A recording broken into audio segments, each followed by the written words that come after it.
Welcome to Not So New News.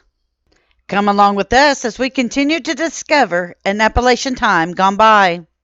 Today's article comes from the town of Whitesburg and appeared in the Letcher County's oldest newspaper, the Mountain Eagle. The title says, quote, Best All-Around Family Newspaper in the Mountains, unquote. Volume 2, Number 16, dated December 17th, 1908. Mr. Merchant, let the Eagle advertise your business.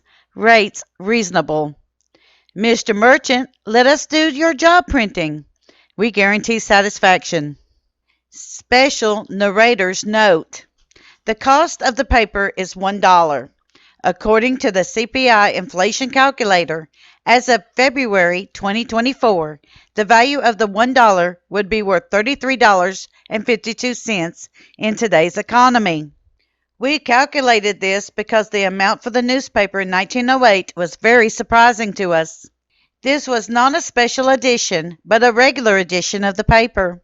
The newspaper reading will begin with the editorial thoughts about the home circle. The home circle, dedicated to tired mothers and the children as they join the home circle at evening tide. Crude thoughts by the editor. The home circle. Don't those three little words touch you in a way like none others do? Oh, the palpitating hearts, the misery that results to humanity from having no home. The boy, shifting from place to place, the girl also, what shall be said of her? The home circle shall be a permanent feature of the Eagle, and the reason why need not be stated here. Our readers know full well that from the home, the real home, not the name, flows 9/10 of all the good or bad in this world. We ask our readers, fathers, mothers, brothers, and sisters, to read and study carefully these articles, and remember while doing so, they are addressed direct to you from one whose heart yearns to do you good. Kings may rule nations, yet women's deft hand may prepare the dish that rules the king. Cultivate a spirit of cheerfulness and gather friends about you by the magic of a sunny face.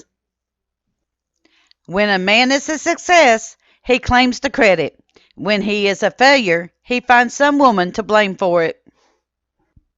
To give children good instruction and a bad example is but beckoning them with the head to show them the way to heaven, while you take them by the hand and lead them to perdition. It is a little thing to show your wife how dear she is to you, to offer manly, lover-like sympathy and help when she is worn out with the day's cares.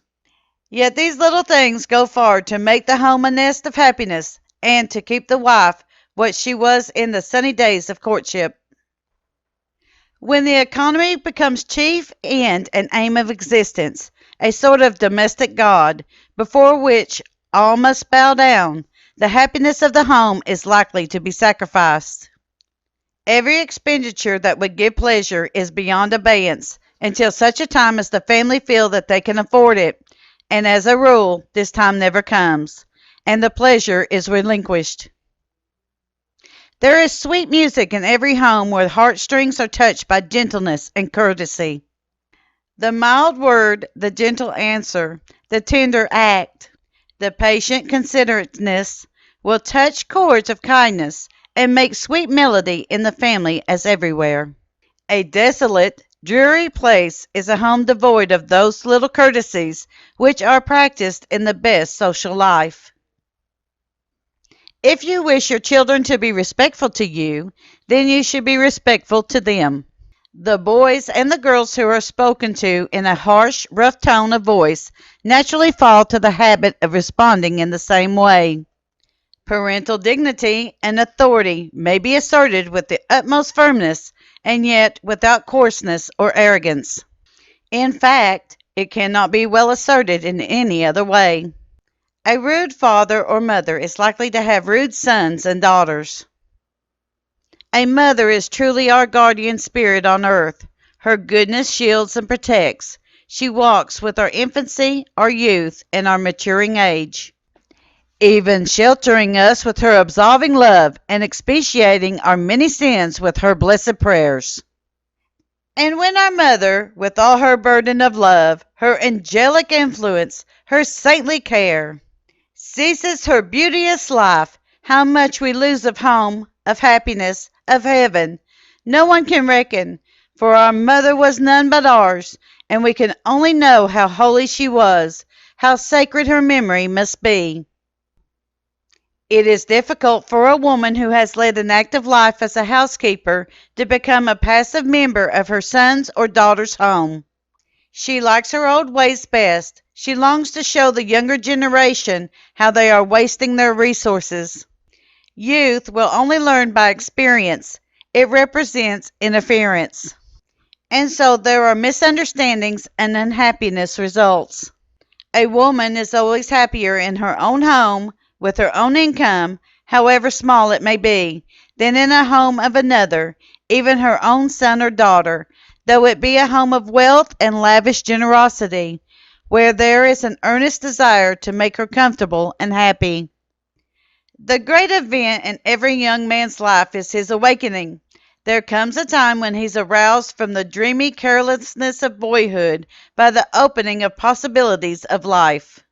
If he then drops into indifference and begins a life in easy, shiftless way, he fritters away his chances.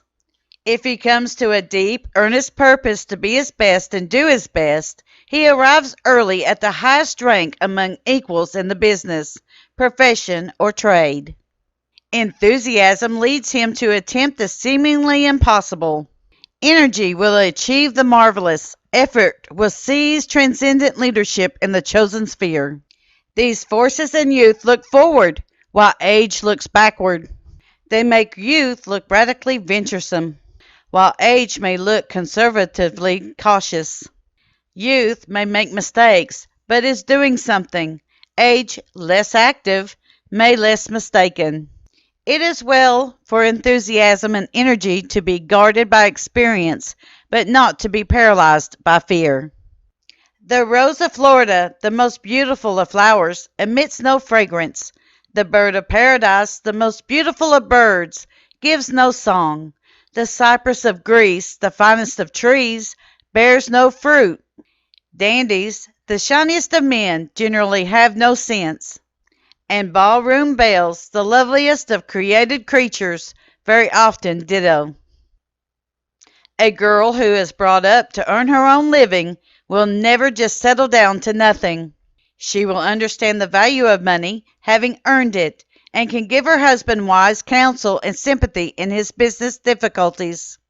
She can take the entire charge of the money expended for the house and do it in such a businesslike way that it will give her husband infinite satisfaction.